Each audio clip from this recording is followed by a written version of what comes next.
ಇನ್ನು ಆರ್ಸಿಬಿಯ ಸಂಭ್ರಮಾಚರಣೆಯಲ್ಲಿ ಇಬ್ಬರು ಮಕ್ಕಳು ಸಾವಿಗೀಡಾದ ವಿಚಾರವಾಗಿ ಕಳವಳವನ್ನ ವ್ಯಕ್ತಪಡಿಸಿದ್ದಾರೆ ರಾಜ್ಯ ಮಕ್ಕಳ ಹಕ್ಕುಗಳ ಆಯೋಗದ ಸದಸ್ಯ ಶಶಿಧರ್ ಕೋಸುಂಬೆ ಅವರು. ಮಕ್ಕಳು ತಮ್ಮ ಜೀವನದಲ್ಲಿ ಏನೆಲ್ಲ ಸಾಧನೆಯನ್ನ ಮಾಡಬಹುದಾಗಿತ್ತು, ಆ ಎಳೆ ವಯಸ್ಸಿನ ಮಕ್ಕಳು ಈ ದುರ್ಘಟನೆಯಲ್ಲಿ ಸಾವಿಗೀಡಾಗಿದ್ದು ವಿಷಾದನೀಯ.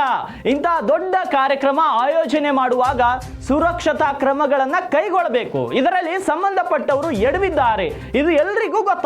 ಸರ್ಕಾರ ಈಗಾಗಲೇ ನ್ಯಾಯಾಧೀಶರ ನೇತೃತ್ವದಲ್ಲಿ ತನಿಖಾ ಸಮಿತಿಯನ್ನ ರಚನೆ ಮಾಡಿದೆ. 5,000ಕ್ಕೂ ಹೆಚ್ಚು ಜನ ಸೇರುವ ಕಾರ್ಯಕ್ರಮದಲ್ಲಿ ಮಕ್ಕಳ ಬಗ್ಗೆ ಸುರಕ್ಷತೆಯನ್ನು ವಹಿಸಬೇಕು. ಈ ತರದ ದುರ್ಘಟನೆಗೆ ಸರ್ಕಾರ ಹಾಗೂ ಸಂಬಂಧಪಟ್ಟ ಇಲಾಖೆ ಅವಕಾಶವನ್ನ ಮಾಡಿಕೊಡಬಾರದು. ವಿದ್ಯಾರ್ಥಿಗಳು ಇತಿಹಾಸ ನಿರ್ಮಾಣ ಮಾಡುವ ಕೆಲಸದಲ್ಲಿ ನಿರತರಾಗಬೇಕು. ವಿಶೇಷವಾಗಿ ಯುವಕರು ತಮ್ಮ ಭವಿಷ್ಯದ ಬಗ್ಗೆ ಆಲೋಚನೆಯನ್ನ ಮಾಡಬೇಕು. ಅಭಿಮಾನ, ಖುಷಿ, ಸಂಭ್ರಮಾಚರಣೆ ಇರಬೇಕು, ಆದರೆ ದುರಾಭಿಮಾನ ಇರಬಾರದು ಅಂತ ಬೀದರ್ನಲ್ಲಿ ಯುವ ಸಮುದಾಯಕ್ಕೆ ಕಿವಿ ಮಾತನ್ನ ಹೇಳಿದ್ದಾರೆ ಮಕ್ಕಳ ಹಕ್ಕುಗಳ ರಕ್ಷಣಾ ಆಯೋಗದ ಸದಸ್ಯ ಶಶಿಧರ್ ಕೋಸುಂಬೆ ಅವರು.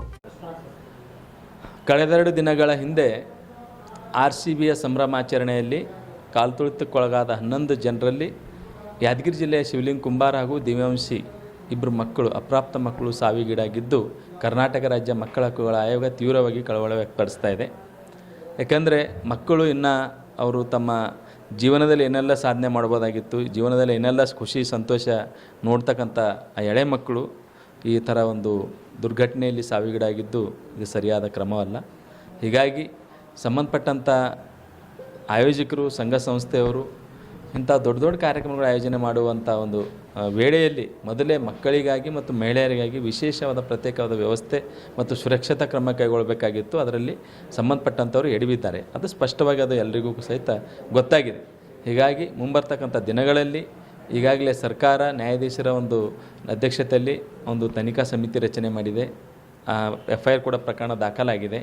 ಹೀಗಾಗಿ ಮುಂದಿನ ದಿನಮಾನದಲ್ಲಿ ಕನಿಷ್ಠ 5,000ಕ್ಕಿಂತ ಹೆಚ್ಚು ಸೇರ್ತಕ್ಕಂಥ ಜನಸಂಖ್ಯೆ ಉಳ್ಳಂಥ ಒಂದು ಕಾರ್ಯಕ್ರಮದಲ್ಲಿ ಪ್ರತ್ಯೇಕವಾದ ಮಕ್ಕಳಿಗಾಗಿ ಸುರಕ್ಷತಾ ಕ್ರಮಗಳನ್ನು ದೃಷ್ಟಿಯಲ್ಲಿ ಇಟ್ಕೊಂಡು SOP ಮಾಡುವ ಮೂಲಕ ಕಾರ್ಯಕ್ರಮಗಳ ಆಯೋಜನೆ ಮಾಡಬೇಕು.